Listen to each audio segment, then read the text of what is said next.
And the night I almost disappeared, it wasn't dramatic. There was no storm, no screaming, no big goodbye text, just me, a parked car, and a silence so loud it felt like it was crushing my ribs. I had lost my job 3 weeks earlier. I worked in construction for 8 years. Not glamorous, but honest work.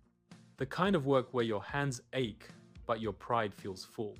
When the company downsized, my name was on the list.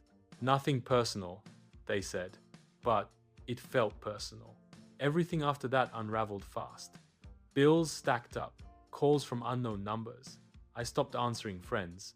I stopped going to church. I stopped looking in mirrors. I told everyone I was figuring things out. Truth?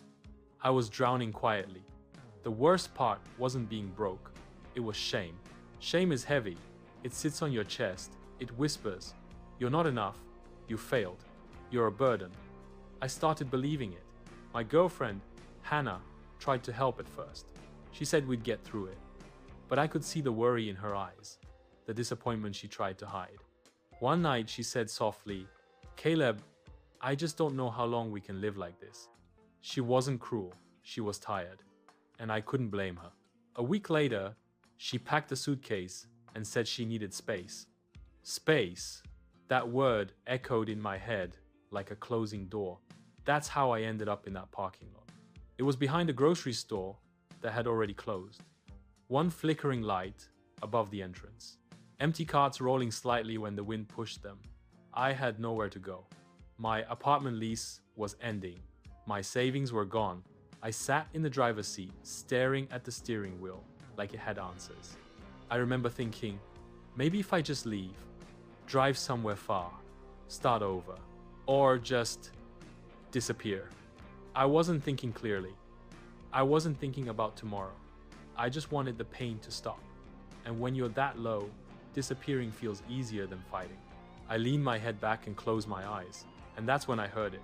Knock, knock, soft, firm. On my window. My heart jumped into my throat. I turned my head slowly.